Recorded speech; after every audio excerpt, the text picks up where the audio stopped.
On va retrouver Laetitia Deval. Bonjour, vous êtes donc porte-parole des Gilets jaunes du Val d'Oise. Vous avez aussi entendu le Premier ministre dire qu'il ne confond pas les casseurs, les fauteurs de troubles les plus radicalisés qui étaient notamment sur les Champs-Élysées face aux policiers et ceux qui expriment pacifiquement leurs revendications. C'est important quand même d'avoir une parole politique là-dessus. Oui, c'est important de dire qu'il ne s'agit que de minorités, les extrémistes, et qu'ils soient de droite ou de gauche, parce qu'on entend souvent, on entend beaucoup depuis samedi cette histoire de la quenelle. Moi, pour avoir été dans les cortèges, ceux qui chantent anti-capitalistes, c'est pas de l'extrême droite. Ceux qui font le hurlement au loup, ce n'est pas non plus l'extrême droite. Donc les extrémités sont des deux côtés. Maintenant, dans tout mouvement social, on retrouve de tout, puisque nous sommes apolitiques.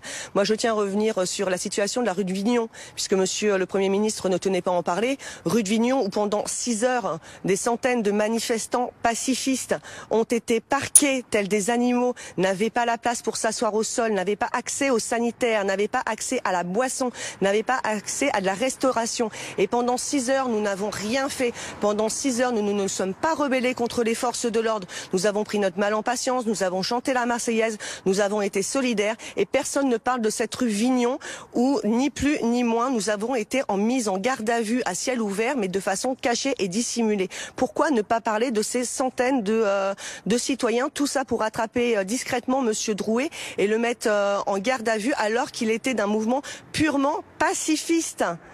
Donc nous attendons des réponses de l'État vis-à-vis de ça. Justement, Laetitia Deval, Éric Drouet, donc vous étiez avec lui lors de son interpellation à Paris. Il sera jugé en juin pour port d'armes prohibé. C'est l'avis de la justice. Son avocat, il avait un bout de bois sur lui. Une autre hypothèse. Qu'est-ce que vous avez vu? Moi, je vous demande comment est-ce qu'on agresse les forces de l'ordre avec un bout de bois.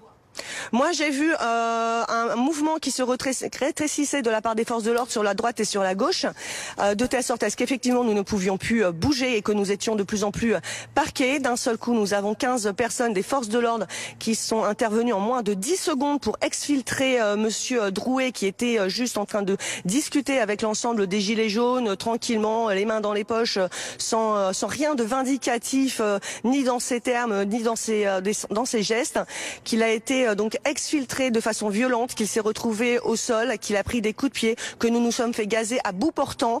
Voilà la violence dont que nous avons subi. Alors j'entends bien les 4 policiers à moto qui ont été pris à partie. Maintenant, restera à définir dans quelle mesure ils ont également été pris à partie. Mais la violence policière, nous l'avons subi ce jour-là, et nous l'avons subi pendant plus de 6 heures.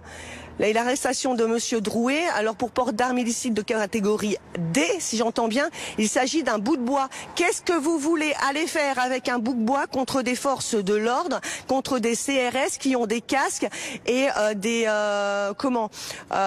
justement se demander ce que faisait Monsieur Drouet avec un bout de bois. Ça, c'est assez étonnant. Monsieur Drouet a un bout de bois parce que Monsieur Drouet est camionneur et qu'il n'avait simplement pas anticipé de l'enlever. Il est camionneur, il l'a juste pour protéger au cas où quelqu'un viendrait pour piquer sa cargaison.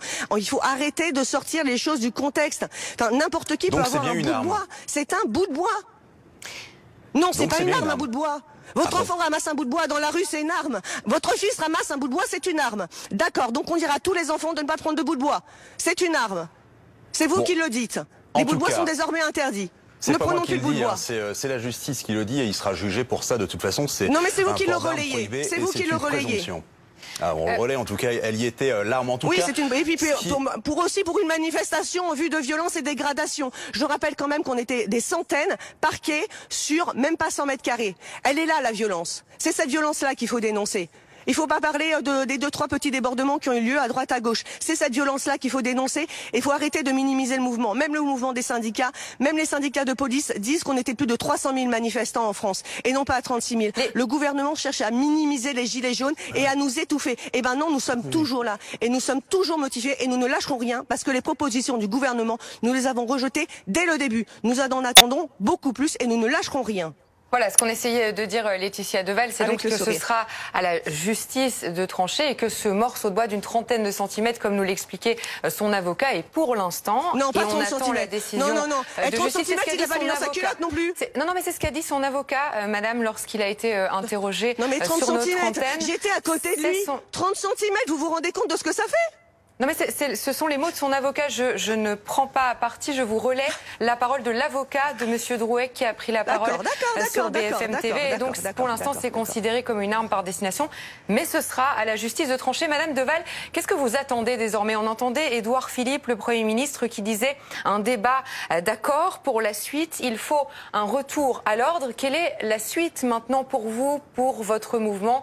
Tout en rappelant évidemment que vous n'êtes pas porte-parole de tous les Gilets jaunes, mais porte-parole des Gilets jaunes du Val d'Oise en tout cas. Tout à fait. Du Val d'Oise. Donc nous, nos revendications sont toujours les mêmes, elles sont toujours simples. Il y en a 4. La mise en place d'un référendum d'initiative populaire, une baisse de la TVA sur tous les produits et les services de première nécessité, la mise en place d'une assemblée citoyenne et que les frais de l'État soient diminués. Merci voilà, beaucoup. nous attendons ça là tout de suite maintenant. Merci Laetitia Deval. Et on vous a entendu aussi sur vos accusations de violence policière. Vous avez eu la parole là-dessus. Je rappelle donc que vous êtes porte-parole des Gilets jaunes du Val d'Oise. On va revenir